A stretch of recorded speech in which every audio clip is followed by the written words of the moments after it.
I'm Eric. In this episode, my British colleague David and I will be discussing some interesting topics related to the story of Su. First, I would do it mostly in Chinese, but I will mention some keywords and phrases in English. Then my colleague David will cover the same content in authentic English. This is a thought-provoking experience, so let's get started. 苏牧羊给我们的启示是，即使在非常困难的情况下，我们也要坚持自己的原则和文化价值。Hold on to our principles and cultural values. 苏不仅要面对酷刑和饥饿，更糟糕的是，他还要在完全孤立的环境中 ，in complete isolation 度过漫长的岁月。陪伴他的只有羊群。当然，在日常生活中，我们一般不会遇到像苏那样的极端情况 （extreme circumstances）。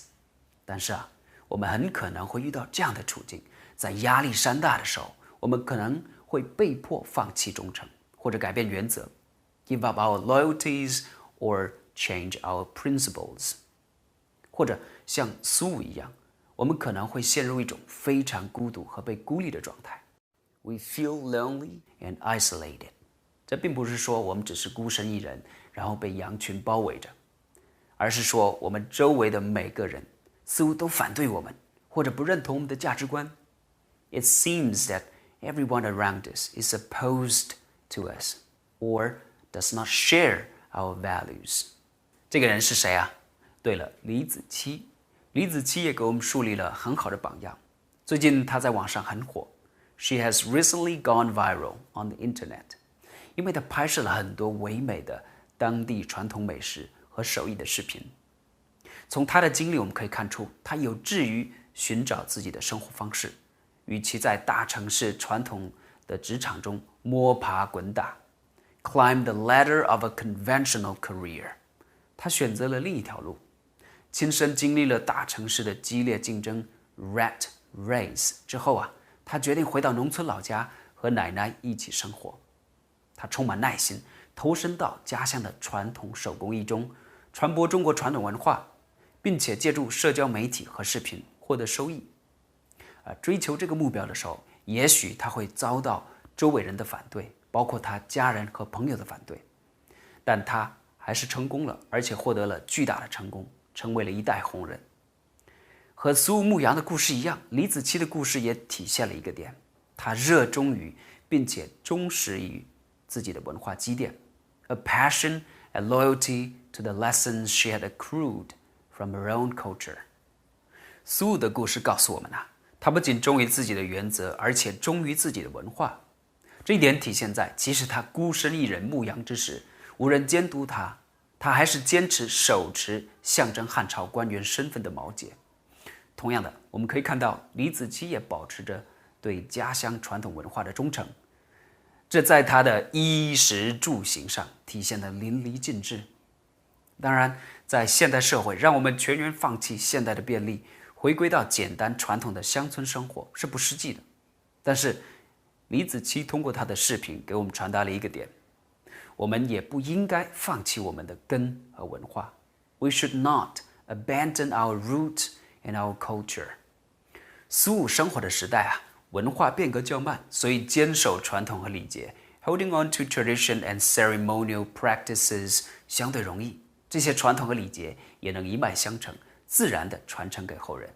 但现如今文化以及社会规范变化如此之快，以至于人们的态度和价值观 attitudes and values 似乎在短短的10年时间内就会发生翻天覆地的变化 change beyond recognition。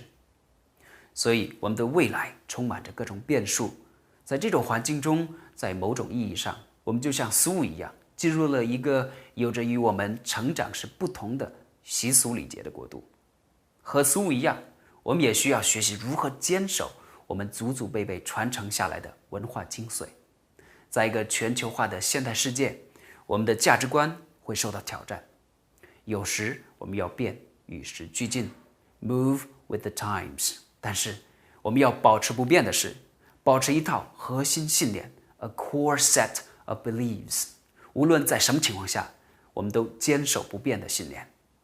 What Suwu tends sheep is really all about is the ability to hold on to your principles and your cultural values, even in very difficult circumstances. Suwu not only had to face torture and near starvation, but perhaps even worse, he had to spend many long years in complete isolation with only sheep for company. Clearly, in most of our daily lives, we are not going to face such extreme circumstances as Suwu. However, we may well find ourselves in a situation where, like the Xiongnu king towards Suwu, we are under great pressure to give up our loyalties or change our principles. Or, like Suwu, we may find ourselves in a situation where we feel very alone and isolated, not necessarily because we are literally alone and surrounded by sheep, but because it seems that everyone around us is opposed to us or does not share our values. Eric also talked about a young woman, Li Ziqi, who has recently gone viral on the internet for her videos about home cooking and crafts from her local area. In the first place, this story shows that she had the spirit of seeking out her own way in life, instead of seeking out opportunities in a big city to climb the ladder of a conventional career. Li went the other way. After spending some time in the city rat race, she decided to go back to her home village and live again with her grandmother. Through patience, she made her passion for her hometown's local crafts into something profitable by making use of social media and videoing. A decision to pursue that goal would certainly have been met with incredulity from those around her, including friends and family. But Li's story also, according to Eric, shows us something else about the Suwu story, a passion and loyalty to the lessons she had accrued from her own culture. What the Suwu story shows us is not only that she was loyal to his principles, but that he was loyal to his culture.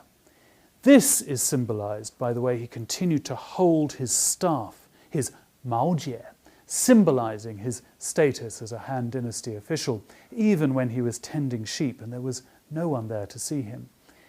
In a similar way, we can see that Li also stayed loyal to the traditions and culture of her hometown, not only in how she dressed, but in how she eats, and even in how she travels, often choosing to go on foot or on horseback. Of course, in the modern world, it is not practical for all of us to abandon modern conveniences and go back to a simple, traditional and rural way of life. However, what Li is trying to show with her videos is that we should also not be tempted to abandon our roots and our culture completely. We shouldn't think that modern convenience and modern values means that everything from our own traditional culture is without value or relevance. Suwu lived at a time when culture changed slowly, and holding on to tradition and ceremonial practices, or Li, as the Confucians would refer to it, and handing them down to the next generation happened seamlessly and naturally.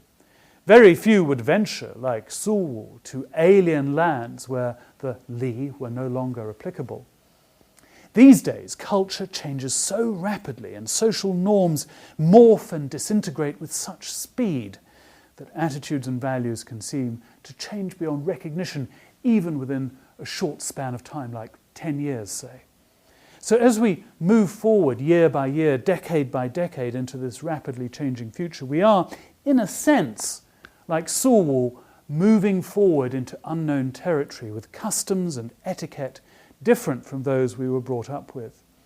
Just like Suwu, we too need to learn how to hold on to what is valuable in the traditions and culture handed down to us from our parents and past generations. In a modern, globalized world, we will often find our values being challenged. Sometimes, maybe, we should allow them to be modified and move with the times. But we should also make sure we have a core set of beliefs that we stick to no matter what the circumstances.